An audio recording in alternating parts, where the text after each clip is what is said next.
नमस्कार दोस्तों, तिवारी क्लासेस में आपका स्वागत है। आज के इस वीडियो में कबीर के काव्य के कुछ महत्वपूर्ण अंशों की सप्रसंग व्याख्या को देख लेंगे। इसका भाग 1 में भी कुछ पदों की व्याख्या देख लिए थे, तो अब देख लेते हैं अगला पद। तो अगला पद है, अबधू मेरा मन मतिवारा, उन्मुखी चढ़ा गगन रस पीवे, त्रिभुवन भया उजियारा। गुण करी ज्ञान ध्यान करी महुआ, भव भाटी करी भारा, सुषमन नारी सहज समानी, पीवै पीवन हारा। दोई पुड़ जोड़ी चिगाई, भाटी चुआ महारस भारी, काम क्रोध दुई किया पलीता, छूटी गई संसारी। सुनी मंडल में मंदला, बाजे तह मेरा मन नाचे, गुरु प्रसाद अमृत फल पाया, सहजी सुषमना काछे। पूरा मिलिया तबे सुख उपज्यो, तप की तपनी बुझानी, कहे कबीर भव बंधन छूटई, ज्योति ही ज्योति समानी। ठीक है, तो पहले इसका सामान्य अर्थ को देख लेते हैं, फिर इसका प्रसंग, व्याख्या और विशेष का चर्चा करेंगे। अबधू मेरा मन मतिवारा। अबधू अर्थात हे अवधूत। ठीक है, यहाँ पे अवधूत शब्द नाथ पंथ के साधु या सिद्ध के लिए प्रयोग में आया है। ठीक है, तो हे अवधूत मेरा मन मतिवारा अर्थात मतवाला हो गया है। सामान्यतः लोग मदिरा का सेवन करके मतवाला हो जाते हैं। ठीक है, लेकिन यहाँ पर मैं ब्रह्मानंद के नशे में मतवाला हो गया हूँ। उन्मुनी चढ़ा गगन रस पीवे अर्थात उन्मुनी अवस्था में आकर गगन रस पीवे अर्थात शून्य चक्र में जो आनंद प्राप्त है, उस आनंद के रस में अब मैं विभोर हो गया हूँ। त्रिभुवन भया उजियारा। त्रिभुवन अर्थात तीनों लोक, ठीक है, उजाले में भर गया है। गुण करी ज्ञान अर्थात ज्ञान रूपी गुड़। ध्यान करी महुआ अर्थात ध्यान रूपी महुआ। भव भाटी करी भारा और भव अर्थात ये दुनिया, दुनिया रूपी भट्टी में पकाकर। ठीक है, सुषुमन नारी सहज समानी। तो जो सुषुम्ना नाड़ी है वो क्या होता है, सहज ही उसमें समा गया है। और पीवे पीवन हारा। ठीक है, और उस रस को मैं पी रहा हूँ। ठीक है, उसमें मैं मग्न हो गया हूँ। दोई पूड़ जोड़ी चिगाई। ठीक है, अर्थात दोनों पूर को मिलाकर भट्टी जलाई, जिससे महारस प्राप्त हुआ। काम क्रोध दुई किया पलीता। ठीक है, अर्थात काम और क्रोध दोनों ही उसमें पलीता हो गए अर्थात जलकर राख हो गए। छूटी गई संसारी और संसार के जो सारे बंधन हैं वो बंधन छूट गए। सुनी मंडल में मंदला। ठीक है, तो ये मंडल किसको कहा जा रहा है, तो शून्य चक्र को, है ना। तो शून्य चक्र में अब मंदला अर्थात मृदंग या मादल नहीं, तो वो बज रहा है, मृदंग बज रहा है। तहु मेरा मन नाचे और उसे सुनकर मेरा मन अब नाच रहा है। गुरु प्रसाद अमृत फल पाया। ठीक है, गुरु प्रसाद अर्थात गुरु के कृपा से। तो यहाँ पे गुरु का अर्थ है सदगुरु, है ना। तो सदगुरु के कृपा से मैंने अमृत फल पाया। सहजी सुषमना काछे। ठीक है, और ऐसे ही क्या हो गया, सुषमना प्राप्त हुआ। ठीक है, पूरा मिलिया तबे सुख उपजइयो, तप की तपनी बुझानी। ठीक है, तो इस तरह से पूरा, पूरा का अर्थ होता है पूर्ण ब्रह्म। ठीक है, तो पूर्ण ब्रह्म अगर मिल जाए तो ही सब सुख मिल जाता है। और शरीर की जितनी भी ताप है, जैसे भौतिक ताप हो, दैहिक ताप हो या दैविक ताप हो, सारा नष्ट हो जाता है। ठीक है, सारा ताप नष्ट हो जाता है। और कबीर कहते हैं कि भव बंधन छूटे। ठीक है, ये जो दुनिया का बंधन है, ये बंधन छूट जाता है और ज्योति ही ज्योति समानी। ठीक है, तो यहाँ पे ज्योति और ज्योति का क्या अर्थ है कि आत्मा परमात्मा में भेद समाप्त हो जाता है, दोनों मिल जाते हैं, एकाकार हो जाते हैं। ठीक है, तो ये हो गया इसका सामान्य अर्थ। अब इसका एक एक करके देख लेते हैं, पहले प्रसंग, उसके बाद व्याख्या, उसके बाद विशेष। ठीक है, प्रसंग, इस पद में कबीर ने ब्रह्म साधना का चित्रण किया है और बताया है कि योगी सिद्धि प्राप्त कर परमानंद प्राप्त कर लेता है और भवसागर को पार कर मोक्ष प्राप्त कर लेता है। ठीक है, अब देख लेते हैं व्याख्या। कबीर कहते हैं, हे अवधूत, अब मेरा मन लोकोत्तर ब्रह्मानंद के नशे से चूर है। इस समय मैं उन्मुनी अवस्था में हूँ जिसमें मन और प्राण स्थिर हो गए हैं, चित्त की चंचलता समाप्त हो गई है। मुझे लगता है कि मैं जिस रस का पान कर रहा हूँ वो अत्यंत मादक मत वाला बना देने वाला है। इस मदिरा के बनाने में ज्ञान का गुड़ और ध्यान का महुआ प्रयुक्त हुआ है। इस मदिरा को तैयार करने में ज्ञान की आग में दग्ध संसार ने भट्टी का कार्य किया है। उसी में महुआ और गुड़ को पकाकर यह मदिरा बनाई गई है। मेरी सुषुम्ना नाड़ी अनायास ही लीन हो गई है, अर्थात द्वैत भावना, दुविधा भाव समाप्त हो गया है। मुझे अब परम शांति का रस मिल रहा है और मैं उसे छक कर पी रहा हूँ। इस ज्ञानाग्नि को जलाने के लिए काम, क्रोध, मोह, लोभ आदि वृत्तियों को नष्ट कर दिया गया है, उसे भस्म कर दिया गया है, वे सभी राख हो गई है। इन वृत्तियों के नाश से सांसारिकता का भाव, संसार के प्रति लिप्सा, भौतिक इंद्रिय सुखों की लालसा नष्ट हो गई है। आत्मा के ऊर्ध्व गमन के समय तरह तरह के दृश्य दिखाई देते हैं, विचित्र ध्वनियाँ सुनाई देती है। इन अद्भुत दृश्यों को देख तथा अनहद नाद के संगीत को सुनकर मेरा मन मयूर की तरह नाच उठा है। गुरु की कृपा अनुकंपा से ही मुझे इस अनिश्वर फल की प्राप्ति हुई है। मेरी सुषुम्ना नाड़ी अनायास ही लीन हो गई है। ये ब्रह्मानंद परम सुख तभी प्राप्त होता है जब सद्गुरु मिले और उसका प्रसाद प्राप्त हो जाए।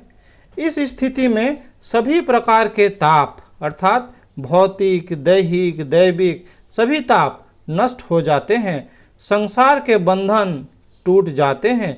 ज्योति परम ज्योति में आत्मा परमात्मा में समा जाती है। भक्त और भगवान, साधक और साध्य, उपासक और उपास्य एकाकार हो उठते हैं, भेदभाव मिट जाता है। ठीक है, तो ये हो गया व्याख्या। अगर विशेष में कुछ लिखना है तो लिखा जा सकता है कि इसमें साधुकड़ी भाषा का प्रयोग हुआ है, साथ ही ब्रह्म साधना का चित्रण इसमें किया गया है, साथ ही मोक्ष का मार्ग भी बताया गया है। ठीक है, अब देख लेते हैं अगला पद। पानी बीच मीन पियासी, मोहि सुन सुन आवे हाँसी। घर में वस्तु नजर नहीं आवत, बन बन फिरत उदासी। आत्मज्ञान बिना जग झूठा, क्या मथुरा का काशी। तो पहले इसका सामान्य अर्थ को देख लेते हैं। ठीक है, तो जैसे पानी बीच अर्थात पानी के बीच में अगर मछली, मीन मतलब मछली, अगर प्यासी रह जाए, ठीक है, अगर पानी के बीच मछली प्यासी रह जाए तो मोहे सुन सुन आवे हंसी, अर्थात मुझे सुन सुनकर इस बात का बहुत ही हंसी आता है कि ये कैसे संभव है। वैसे ही घर में वस्तु नज़र नहीं आवत, कि घर में ही वस्तु है और वो नज़र नहीं आ रहा है। बन बन फिरत उदासी, ठीक है, और उदास बन के उसे खोजते लोग फिर रहा है। ठीक है, आत्मज्ञान बिना जग झूठा, नहीं, अगर आत्मज्ञान न हो तो सब दुनिया ही क्या होगा, पूरा जग ही झूठा होगा। भले ही उसके लिए खोजने के लिए कहीं भी जाएं, मथुरा जाएं या काशी जाएं। अर्थात ये हुआ कि जो भगवान है, ईश्वर है, वो हमारे पास में ही है, वो कण कण में समाये हुए हैं।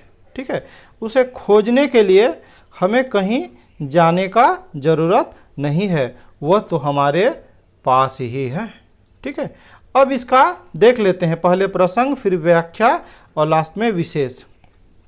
तो प्रसंग, इस पद में कबीर ने धर्माडंबर धर्माचार को मिथ्या बताया है तथा सच्चा ज्ञान प्राप्त करने पर बल दिया है। व्याख्या, यदि कोई कहे कि सरोवर या नदी में रहते हुए भी मछली प्यासी रहती है तो सुनने में बड़ा ही मूर्खतापूर्व लगेगा और उसकी बेतुकी बात का मजाक उड़ाया जाएगा, कोई उस पर विश्वास नहीं करेगा। उसी प्रकार यदि कोई व्यक्ति कमरे या कोठरी में रखी हुई वस्तु नहीं देख पाता तो अवश्य ही या तो वो अंधा है या फिर उसकी दृष्टि में कोई दोष है। इसी प्रकार भगवान तो कण कण में व्याप्त है, वो प्रत्येक प्राणी के अंतर मन में विराजमान है। ध्यान स्मरण साधना करने से उसके दर्शन किए जा सकते हैं। यदि कोई व्यक्ति भगवान के दर्शन नहीं कर पाता तो स्वयं उसमें कोई दोष है।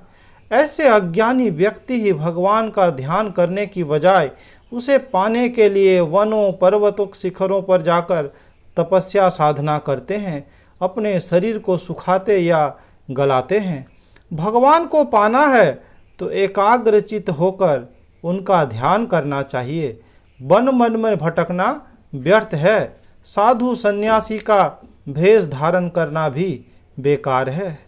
जीव जगत आत्मा परमात्मा, उनके बीच संबंधों की जानकारी के लिए सिर्फ आत्मज्ञान आवश्यक है। आत्मज्ञान के अतिरिक्त संसार के सभी पदार्थ झूठे हैं, दुखदायी हैं। यदि आवागमन के चक्र से मुक्त होना है, मोक्ष पाना है तो तीर्थ व्रत मूर्ति पूजा उपवास आदि करने से कोई लाभ नहीं होगा। परमात्मा को पाने का केवल एक ही उपाय है, आत्मज्ञान होना। मथुरा में द्वारिकाधीश के मंदिर में जाकर उसकी मूर्ति के सम्मुख बैठकर कीर्तन करने से या यमुना में स्नान करने या काशी जाकर विश्वनाथ के मंदिर में भगवान शिव के लिंग पर पुष्प जल चढ़ाने या गंगा जल दूध से उसका अभिषेक करने से कोई लाभ नहीं है। यह बाह्याचार है, बाह्याडंबर है, सच्ची पूजा नहीं है। ठीक है, तो ये हो गया। और इसका विशेष का अगर बात करें तो इसमें कबीरदास ने बाह्याचार तथा धर्माडंबर का विरोध किया है, साथ ही आत्मज्ञान पर बल दिया है। अब देख लेते हैं अगला पद। मन का रंगाए रंगाए जोगी कपरा, आसन मारी मंदिर में बैठे ब्रह्मचारी पूजन लागे पथरा। कनवा फोड़ाई जगवा बढ़ोले, दाढ़ी बढ़ाई जोगी होई गैले बकरा। जंगल जाय जोगी धुनिया रमोइले, काम जराए जोगी होई गैले हिजरा। मथवा मुड़ाए जोगी कपड़ा रंगीले, गीता बाँच के होई गेले लबरा। कहीं कबीर सुनो भाई साधो, जम दरवाजा बांधल जैबे पकड़ा। ठीक है, तो पहले इन पंक्तियों का जो सरल अर्थ है उसको समझ लेते हैं। ठीक है, यहाँ पर ढोंगी साधु, ठीक है, या फिर जो आडंबर करते हैं वैसे लोगों का बात किया जा रहा है। ठीक है, कि हम लोग भगवान भजन में मन को न रंगाकर क्या कर लेते हैं, अपने कपड़े को रंग लेते हैं। ठीक है, कपड़े को रंग लेते हैं। ठीक है, पद्मासन में जाकर बैठ जाते हैं किसी मंदिर में। ठीक है, और ब्रह्म पूजा को छोड़कर कोई पत्थर की मूर्ति का पूजन करने लगते हैं। ठीक है। ब्रह्मचारी पूजन लागे पत्थरा, ठीक है, अर्थात पत्थर की किसी मूर्ति का पूजा करने लगते हैं, ठीक है। तो कबीरदास कहते हैं कि ये सब व्यर्थ का काम है, दिखावटी का काम है, ठीक है, ये सही नहीं है। कनवा फड़ाई, ठीक है, अर्थात कान में छेद करके, हाँ, या फिर जटवा बढ़ोइले, या फिर क्या सिर में क्या जटा बढ़ा देने से कोई फायदा नहीं है। ये कोई धर्म का काम नहीं हो रहा है, ये सिर्फ दिखावटी हो रहा है। वैसे ही मुस्लिम लोगों को कहते हैं कि दाढ़ी बढ़ाई जोगी होई, कि दाढ़ी बढ़ाने से क्या कोई जोगी होता है, उसके बदले में तो वो बकरा जैसा ही दिखता है, ठीक है। वैसे ही कबीरदास आगे कहते हैं, जंगल जाय जोगी धुनिया रमेले, कि अगर जंगल जाकर पूरा शरीर में राख मल लेते हैं, ठीक है, काम जराए जोगी होय गैले हिजरा, नहीं, और ये बताया जाता है कि अपने काम पर क्या कर लिए, हम नियंत्रण प्राप्त कर लिए हैं, ठीक है। तो ये काम पर नियंत्रण नहीं प्राप्त हुआ है, हो सकता है क्या कि वो खुद ही नपुंसक बन गया हो, अर्थात हिजरा बन गया हो, ठीक है, अर्थात ये सब भी बेकार का काम है। मथवा मुड़ाई, अर्थात अगर सिर मुड़ा लेते हैं, ठीक है, जोगी कपड़ा रंगीले, हाँ, ठीक है, जो भगवा रंग का जो कपड़ा है, ठीक है, या फिर जो रंगीन कपड़ा है उसको पहन लेते हैं, साथ ही गीता बाँच के होई गैले लबरा, ठीक है, साथ में गीता रखते हैं, गीता का ज्ञान दूसरे को बांटते हैं, पर सच जो है कि खुद को ही गीता का ज्ञान नहीं है, ठीक है।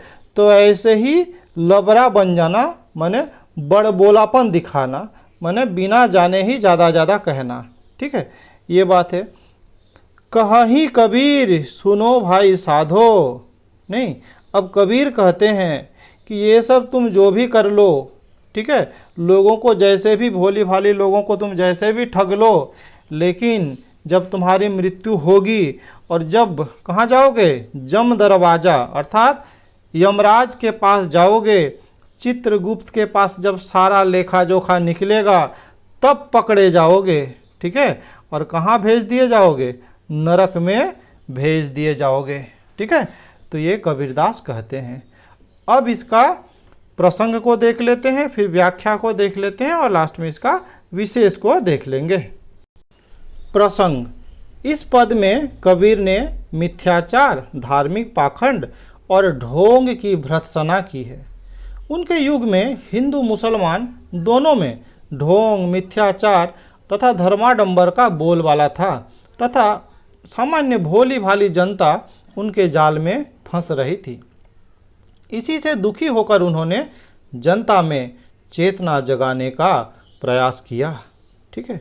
कबीर कहते हैं कि परिश्रम से कतराकर साधु सन्यासी का भेष धारण कर या तो मंदिर में रहने लगते हैं, नहीं, कपटी लोग हैं ना, साधु लोग, कपटी साधु, या तीर्थ स्थलों की यात्रा करते हुए अपना पेट भरते हैं, ठीक है। उनके अज्ञान व भोलेपन का अनुचित लाभ उठाने के लिए वे गेरुआ वस्त्र धारण करते हैं, ठीक है। तो उनके अर्थात किनके, भोले भाले जनता का, ठीक है। तो जनता के अज्ञानता और भोलेपन का फायदा उठाकर ये ऐसा करते हैं। मंदिरों में जाकर देव मूर्ति के सामने पद्मासन की मुद्रा में बैठकर कभी नेत्र बंद कर ध्यान लगाने का ढोंग रचाते हैं, कभी कीर्तन भजन करते हैं। वे न सच्चे भक्त हैं न ही सच्चे साधक। वे एकेश्वरवादी न होकर अनेक देवी देवताओं में विश्वास कर उनकी पूजा अर्चना करते हैं। कुछ लोग ऐसे भी हैं जो कान छिदवाकर, जटाएं बढ़ाकर साधु बनने का ढोंग करते हैं, स्वयं को अवधूत कहते हैं, ठीक है। उन्हें कनफड़वा साधु कहना ज़्यादा उचित है। उधर मुसलमान भी कम ढोंगी नहीं है।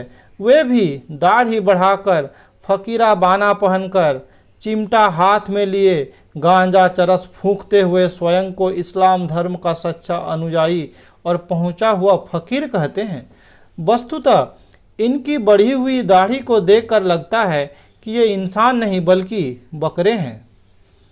कुछ लोग ऐसे हैं जो संसार, गृहस्थ जीवन और उसके उत्तरदायित्व से मुक्त होने के लिए घर बार छोड़ जंगल में जाकर योग साधना करने, धूनी रमाने का अभ्यास करते हैं, शरीर पर राख लपेट लेते हैं। ऐसे लोग दावा तो ये करते हैं कि उन्होंने अपनी इंद्रियों को बस में कर रखा है, वे जितेंद्रिय हैं, उन्होंने काम वासना पर विजय प्राप्त कर ली है, परंतु वास्तव में वे नपुंसक होते हैं, अपनी दुर्बलता को छिपाने के लिए नाटक रचते हैं।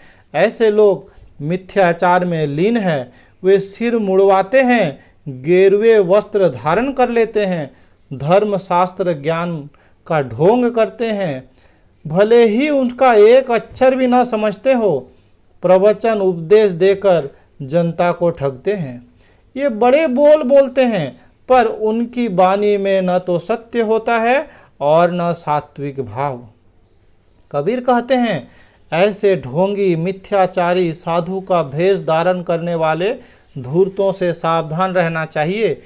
ये जनता को भ्रम में डालकर भले ही साधु बनने का दावा करे, परंतु सर्वज्ञ घट घट वासी परमात्मा से इनका वास्तविक रूप छिपा नहीं रह सकता।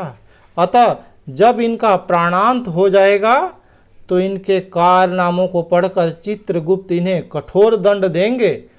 यमराज के दूत इन्हें पकड़कर अपने पास में बांधकर नरक लोक में ले जाएंगे और वहाँ युग युग तक ये नरकवास की यातना सहेंगे। ठीक है, तो ये हो गया व्याख्या में। अगर विशेष का बात करें तो अपने युग में व्याप्त ढोंग, मिथ्याचार, बाह्याडंबर और धार्मिक भ्रष्टाचार का बेबाक मुंहफट भाषा में वर्णन किया गया है। साथ ही कुछ को बकरा और कुछ को हिजड़ा कहकर कवि ने व्यंग भी किया है और मजाक भी उड़ाया है। ठीक है, साथ ही सीधी सरल भाषा में कटु सत्य की व्यंजना की है। तो इस प्रकार आज के इस वीडियो में इतना ही। अगर आपको ये वीडियो अच्छा लगा तो लाइक शेयर कर सकते हैं। साथ ही अगर आप इस चैनल में नए हैं तो इस चैनल को सब्सक्राइब कर सकते हैं। जल्द ही कबीर के ही कुछ और पदों का सप्रसंग व्याख्या लेकर हाजिर होंगे। इस वीडियो में मेरे साथ बने रहने के लिए बहुत बहुत धन्यवाद।